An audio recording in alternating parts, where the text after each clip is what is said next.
नाम है टीचरलेस one emperor.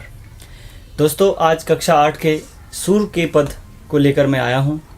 Surdas जी भक्ति काल की कृष्ण भक्ति शाखा के सर्वश्रेष्ठ कवि माने जाते हैं। उनकी अधिकतर जो रचनाएं हैं वो भक्ति पर आधारित है। पदों का भी आपको व्याख्या करके बताएंगे। इन पदों में जो है कवि ने कृष्ण के जो बाल लीलाएं हैं उसकी अद्भुत लीलाओं का मनोहारी चित्र प्रस्तुत किया है, जिसको आपको पंक्तिबद्ध तरीके से जब हम आपको समझाएंगे तब आपको बहुत ही आनंद प्राप्त होगा। कवि यहाँ कवि जो है वो वात्सल्य रस की सुंदरता अभिव्यक्त की है इन पंक्तियों में, और किस तरह माता यशोदा अपनी लल्ला का पालन पोषण करती है और किस तरह से गोपियाँ कृष्ण के माँ के पास उनकी शिकायत लेकर आती हैं। यहाँ इन सभी वस्तुओं का यहाँ पर अच्छी तरह से प्रस्तुत किया गया है। सूरदास जी इन पदों में कृष्ण के बालपन और उनकी भैया है उनके साथ एक संबंध है उसको भी बताने की कोशिश यहाँ पर की है। बालक श्री कृष्ण अपनी माँ से शिकायत करती है, बड़े सुंदर तरीके से शिकायत करती है और कहती हैं गोपियाँ भी यशोदा से शिकायत करती है और उनका लल्ला जो है वो बहुत ही ज़्यादा शैतानियाँ करता है।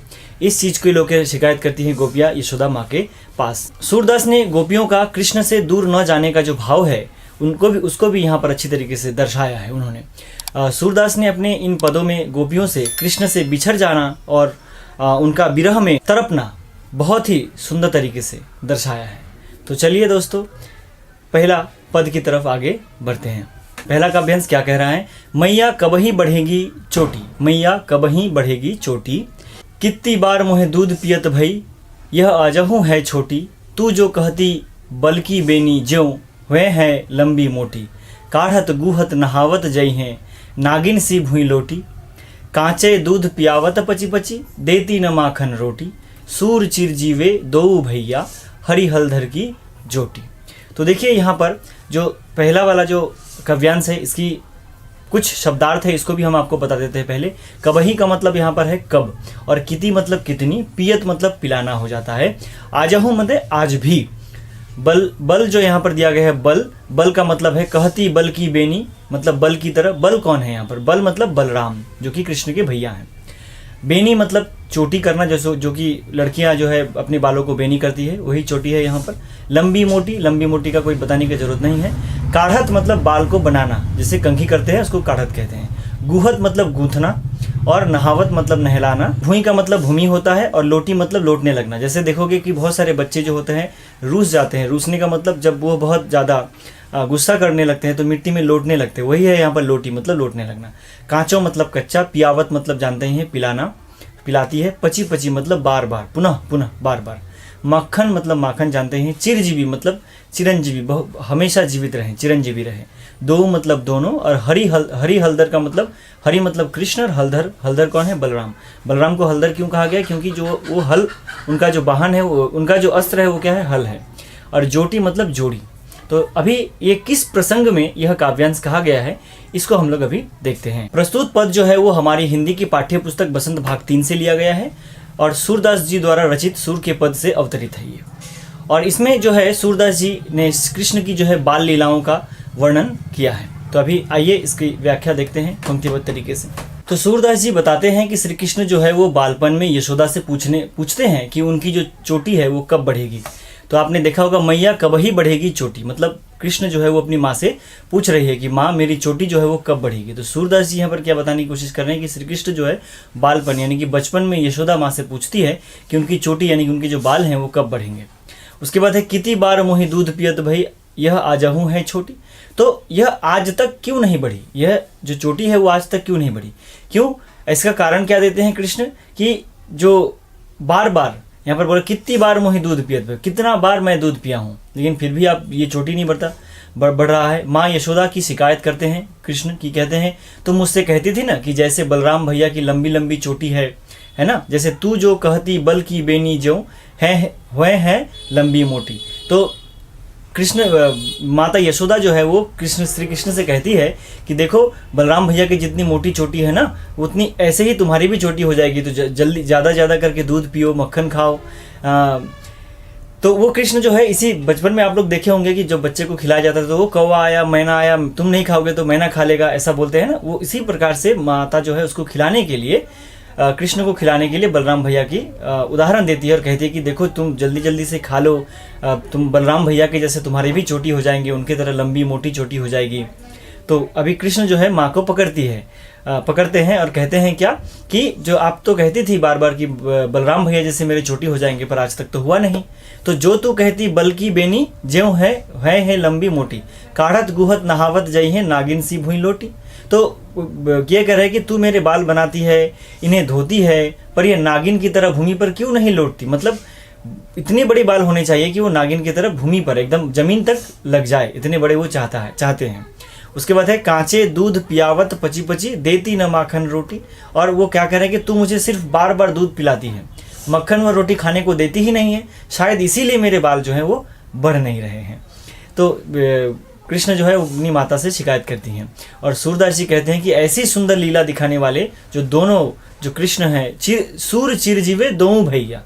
सूरदास जी कहते हैं कि दोनों भैया यानी कि कृष्ण और बलराम ये दोनों ही क्या करेंगे, चिरंजीवी होवे, ऐसे आशीर्वाद देते हैं। हरि हलधर की जोड़ी, हरि मतलब कृष्ण और हलधर मतलब बलराम, इन दोनों की जोड़ी जो है वो अच्छी तरह से बना रहे। तो यहाँ पर आप एक बार फिर से इसको देख लीजिए, सूरदास जी क्या बता रहे हैं कि श्री कृष्ण जो है बालपन में यशोदा से पूछ रहे हैं कि उनकी जो चोटी है वो कब बढ़ेगी और यह आज तक क्यों नहीं बढ़ी। वह जो माँ यशोदा से शिकायत करती है, क्या करती है शिकायत कि तुम मुझसे कहती थी कि जैसे बलराम भैया की लंबी लंबी चोटी है ना, मेरी भी वैसे ही हो जाएगी। तो तू मेरे बाल बनाती है, इन्हें धोती है नागिन की तरह, पर धोती है पर यह नागिन की तरफ मिट्टी में क्यों नहीं लौटता, मिट्टी से क्यों नहीं लगता। तू मुझे सिर्फ बार बार दूध ही सिर्फ पिलाती है, माखन रोटी भी खिलाया करो, जिसे माखन रोटी अगर खिलाएगी तो ज़्यादा से ज़्यादा मेरे बाल बढ़ेंगे। तो सूरदास जी कहते हैं कि ऐसी बाल लीलाओं से भरा हुआ इतना मनमोहक दृश्य और इतना मन भावन उनकी बातें, मन को लुभावन बातें, बहुत ही सुंदर लीला ये दिखाने वाले जो दोनों भाई का जो जोड़ी है वो चिरंजीवी हो, हमेशा बरकरार रहे। चलिए अब दूसरे काव्यांश में आगे बढ़ते हैं। दूसरे काव्यांश में क्या कह रहे हैं, तेरो लाल मेरो माखन खायो, दोपहर दिवस जानी घर सुनो ढूंढी, ढिंढोरी आप ही आयो, खोली किवारी पैठी मंदिर में, दूध दही सब सखिनी खिवायो, उफखल चढ़ी सीके को लीने, अनभावत भुई में ढरकायो, दिन प्रति हानि होत गोरस की, यह ढोढ़ा कौन ढंग लायो, सूर श्याम को हटकी न राखे, तय ही पूत अनोखा जायो। यहाँ पर भी बहुत सुंदर है। यहाँ पर जो है गोपियाँ कृष्ण की माता से जाकर शिकायत करती है। क्यों शिकायत करती है तो देखिए, सबसे पहली बात क्या है यहाँ पर, पहले हम लोग इसको कुछ शब्दार्थ जो होंगे इस शब्दार्थों को पहले देख लेते हैं, उसके बाद हम इसको चर्चा करेंगे। यहाँ पर पहला शब्दार्थ जो है लाल, लाल मतलब जो है बेटा, आप लोग जानते हैं। मक्खन बताने की जरूरत नहीं है, दोपहर बताने की जरूरत है। ढूंढी, ढूंढी का मतलब है यहाँ पर ढूंढी लिखा हुआ है, इसमें खोज कर, खोजना। उसके बाद है आप ही मतलब अपने आप से, किवारी, किवारी मतलब आप लोग जानते हैं दरवाजा होता है। पैठी मतलब घुस जाना, जो घुस जाते हैं तो पैठी कहते हैं। सखिनी यानी कि दोस्त या मित्र जो भी हैं। उखल मतलब ओखली, जिससे हम लोग वो चावलों को या धान को जो है ऐसे मार मार कर क्या करते हैं, वो चावल को निकालते हैं धान से। या फिर बहुत सारा जो है चीरा भी बनाते हैं, चिवड़ा बनाते हैं जिसको हम लोग बोलते हैं। उखल समझ में आ गया। अब चढ़ी मतलब चढ़ना हो जाता है। छींके, छींकी क्या होता है, छींको किन विधि पायो, ऐसा एक यहाँ वाक्य भी है, हम लोग बाद में इसके बारे में चर्चा करेंगे। छींको का मतलब होता है ऊपर, जो पुराने समय में रस्सी का बना हुआ एक देखेंगे कि ऐसा टंगा हुआ रहता था, उसके बीच में हांडी को लगा कर रखते हैं। क्यों लगा कर रखते हैं, ताकि जो बिल्ली है या चूहा है वो उसमें उसको ना खा पाए, उसको ना फेंक पाए, नष्ट ना कर पाए, इसीलिए छींकों पर टांग के रखा जाता था। वही यहाँ पर छींको दिया गया है। उसके बाद आता है अनभावत। अनभावत का मतलब जो अच्छा नहीं लगता है उसको अनभावत कहते हैं। भूई मतलब भूमि, मैं पहले ही बताया, पहले वाले काव्यांश में ही था। ढरकायो मतलब गिरा देना, और हानि मतलब नुकसान होना। होती गोरस, गोरस का मतलब होता है गाय का दूध। गाय का दूध, गाय के दूध से बना हुआ, गाय का दूध भी होता है, और गाय का दूध से बना हुआ जो भी सामान है वो सब गोरस के अंदर ही आता है। अब ढोटा, ढोटा का मतलब होता है लड़का। अब आते हैं पूत मने पुत्र, हटकी मने हटाकर। उसके बाद आते हैं अनोखे, अनोखा मतलब जानते हैं हम लोग, अनोखे मतलब अनोखा, और जायो मतलब जन्म देना। अभी हम लोग आते हैं ये किस प्रसंग में लिखा गया है। प्रस्तुत पद जो है हमारी हिंदी की पाठ्य पुस्तक जो है वो बसंत भाग 3 में सूरदास जी के द्वारा रचित है, और यह सूरदास के पद से अवतरित हम लोग लिए हैं। मैंने कि सूरदास के पद आपका जो चैप्टर है उसी पाठ से हम लोगों ने इसको लिया है। और इसमें जो सूरदास जी है वो श्री कृष्ण की गोपियों के साथ शरारत जो किया है श्री कृष्ण ने, इसको बहुत सुंदर से वर्णन किया गया है। और गोपियाँ जो है यहाँ पर माता यशोदा से जाकर श्री कृष्ण की शिकायत करती है। किस प्रकार से शिकायत करती है आइए देखते हैं। तो सूरदास जी जो है यहाँ कह रहे हैं कि गोपियाँ जो है वो सदा ही श्री कृष्ण का शिकायत यशोदा माँ से करती रहती है। ये तो पुरानी बात है, करती रहती, पर यहाँ पर कैसे किए हैं इसको हम लोग अभी देखेंगे। तो देखिए पहले सबसे पहली बात क्या है कि तेरो लाल मेरो माखन खायो। देखिए डायरेक्ट माने तुरंत एकदम जाकर तुरंत बोल देती है कि देखो देखो यशोदा माता कि तेरो लाल यानी कि आपकी जो पुत्र है वो क्या किया है, तेरो लाल मेरो माखन खायो, आपकी पुत्र मेरी माखन को खा लिया है। दोपहर दिवस जानी घर सुनो ढूंढी ढिंडोरी आप ही आयो। दोपहर दिवस यानी कि आप लोग जानते हैं कि जब गांव में सब कोई खेतों में चले जाते हैं दोपहर के समय पर, उस समय घर एकदम खाली होता है।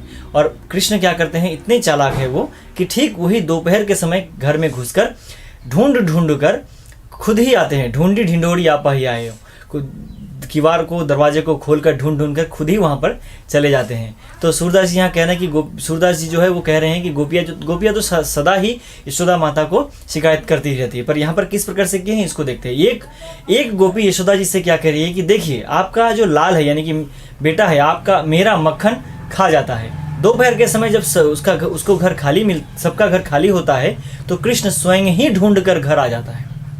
खोली किवाड़ी पैठी मंदिर में, किवाड़ को खोलकर मंदिर में घुस जाते हैं, घर में घुस जाते हैं। खोली किवाड़ी पैठी मंदिर में, दूध दही सब सखीन खिवायो। और दूध दही खुद तो खाते ही हैं, साथ में सखीन खिवाए यानी कि मित्र बंधु बांधव जो भी उनके साथ जाते हैं उसको भी खिलाते हैं, अकेले नहीं खाते हैं। तो यहाँ पर दोपहर के समय जब उनका जब घर खाली होता है तो कृष्ण स्वयं ही ढूंढकर घर में आ जाते हैं और हमारे मंदिर के दरवाजे को खोलकर उसमें घुस जाते हैं तथा अपने मित्रों को दही मक्खन खिला देते हैं, साथ में खुद भी खाते हैं।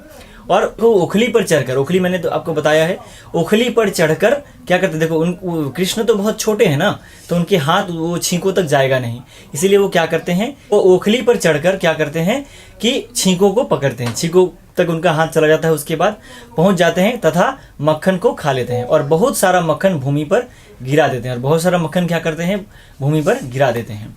उसके बाद देखिए, जिससे हर रोज दूध दही का जो है नुकसान हो जाता है। प्रतिदिन हानि हो तो गोरस की, हर रोज जो है वो क्या होता है, गोरस यानी कि गाय के दूध से बना हुआ जो भी सामान है वो सब सामान प्रतिदिन हानि हो रहा है यानी कि नुकसान हो रहा है।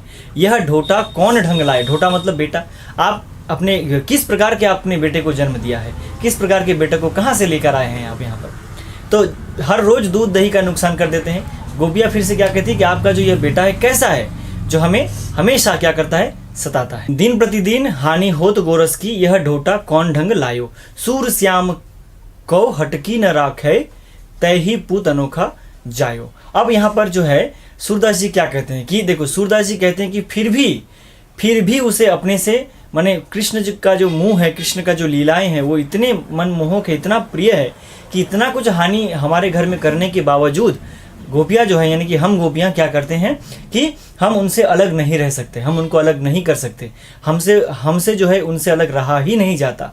इसीलिए यशोदा तुमने सबसे अनोखे बेटे को जो है जन्म दिया है। यहाँ पर गोपियाँ जो है माता यशोदा से शिकायत भी करती हैं और उनकी प्रशंसा भी कर देती है आखिरी तक। तो एक बार फिर से इसको पूरी तरीके से देख लेते हैं। सूरदास जी क्या कह रहे हैं कि गोपियाँ सदा ही श्री कृष्ण की शिकायत यशोदा माँ से करती रहती है और गोपी यशोदा जी को कहती है क्या कि आपके जो लाल है वो मेरे मक्खन खा जाता है। दोपहर को ये जानकर कि जब पूरा घर खाली होता है तब वह कृष्ण जो है स्वयं ढूंढ कर घर में आ जाता है और मंदिर के किवाड़ को खोलकर, दरवाजे को खोलकर उसमें घुस जाता है। घुसने के बाद में दूध दही मक्खन जो भी उसको मिलता है वो सबको खा लेता है। साथ अकेले ही नहीं खाता, साथ में अपने दोस्त बंधु बांधवों को भी खिलाता है। और ओखली पर चढ़कर कैसे लेता है, वो दूध दही मक्खन तो छींकों पर रखा रहता है ऊपर में, तो वो तब माता यशोदा तो ये भी कह सकती है कि वो तो इतना छोटा सा बच्चा है, वो छींकों तक उसके हाथ कैसे जाएंगे। तो वो भी गोपियाँ जो है वो बताती है, क्या बताती है कि ओखल पर चढ़कर छींकों से मक्खन दूध दही को उतार कर सबको खाता है। और एक बात यहाँ पर था को मैं बताना भूल गया, अनभावत भूमि में ढरकायो, यानी कि अगर जो चीज़ उसको पसंद नहीं है, खाने को अच्छा नहीं लगा, मन को नहीं भाया, उसको क्या करता है, भूमि पर गिरा देता है। ऐसा करता है, ऐसा है आपका लड़का, जिससे हर रोज जो है वो दूध दही का जो है नुकसान होता रहता है। तो गोपियाँ उसके बाद माता यशोदा से कह रहा है कि आपने ये कैसा बेटा को ये आपका ये कैसा बेटा है जो हमें बहुत सताता है, लेकिन क्या बताएं, जैसा भी बेटा है वो हम अपने से उस कृष्ण को अलग कर ही नहीं सकते। यशोदा